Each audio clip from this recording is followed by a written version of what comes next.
सपा व्यापार सभा के महानगर अध्यक्ष मनीष मित्तल ने बताया कि कोरोना की दूसरी लहर जब अपने देश में आई है, इसने संपूर्ण देश को अपनी चपेट में ले लिया। दूसरी लहर देश के लिए खतरनाक साबित हुई है। इसमें सरकार की बड़ी नाकामी रही है। सरकार चुनावों में लगी रही। सरकार ने दूसरी कोरोना लहर की तरफ कोई ध्यान नहीं दिया, जबकि WHO ने देश को दूसरी लहर के बारे में अवगत करा दिया था। उसके बाद भी सरकार ने कोई तैयारी नहीं की। सरकार कोरोना महामारी को रोकने में विफल रही है। उन्होंने कहा कि देश में कोरोना महामारी में हम सभी ने मौत का मंजर देखा है। कुछ लोगों ने आपदा में अवसर ढूंढ लिए। देश में ऑक्सीजन व इंजेक्शन की कालाबाजारी के बाद अब ब्लैक फंगस की दवाई भी मार्केट से गायब हो गई।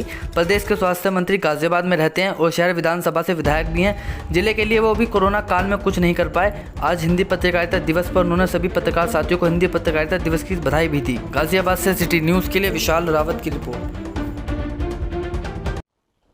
नमस्कार, मैं मनीष मित्तल, समाजवादी व्यापार सभा का महाअध्यक्ष हूँ और एक व्यापारी हूँ।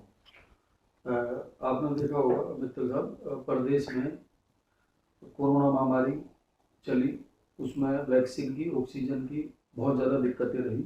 अब ब्लैक फंगस एक बीमारी आई है, उसके दवाई भी बाजार से गायब हो चुकी है। जी, क्या कहना चाहेंगे इसमें? देखो जी, कोरोना की ये दूसरी लहर अपने भारत प्रदेश में आई है, बहुत बुरी है। इसमें जो है सरकार की नाकामी रही है, जो चुनावों में व्यस्त रही और उसने दूसरी लहर की तरफ ध्यान नहीं दिया, जबकि WHO ने पहले से ही भारत को इस बीमारी के बारे में, दूसरी लहर के बारे में अवगत करा दिया था।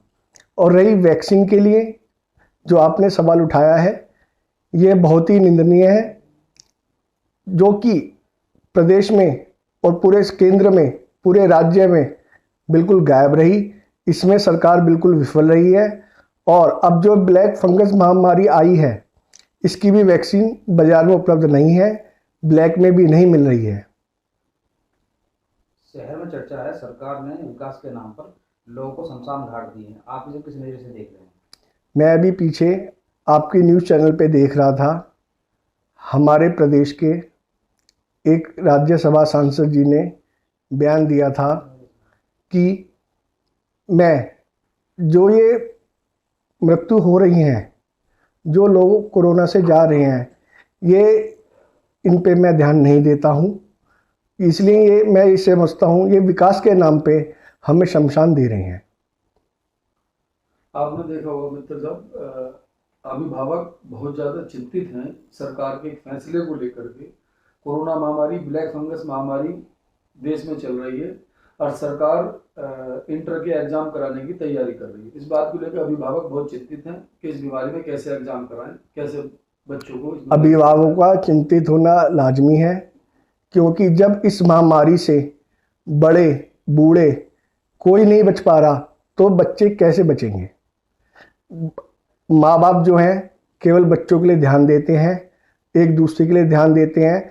जब इस महामारी से कोई नहीं बच पा रहा, वैक्सीनेशन कोई काम नहीं कर पा रही, रेमडेसिविर इंजेक्शन भी WHO ने मना कर दिया, इसका कोई फ़ायदा नहीं है, वैक्सीन हमारे देश में लग नहीं रही, तो बच्चों को हम किस बुनियाद पे एग्ज़ाम देने के लिए घर से बाहर भेजें? आप बताइए हमें।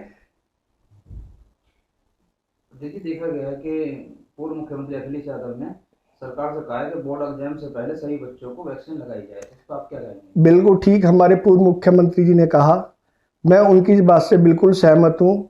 बच्चों को सर्वप्रथम वैक्सीन लगनी चाहिए। आज की डेट में व्यवस्था इतनी बेकार हो चुकी है, स्लॉट्स नहीं मिल रहे हैं, ऐसे में वैक्सीन बच्चों को कैसे उपलब्ध होगी। आज हिंदी दिवस है। मेरी तरफ से सभी पत्रकार भाइयों को हिंदी दिवस की बहुत बहुत शुभकामनाएं। जय हिंद, जय भारत।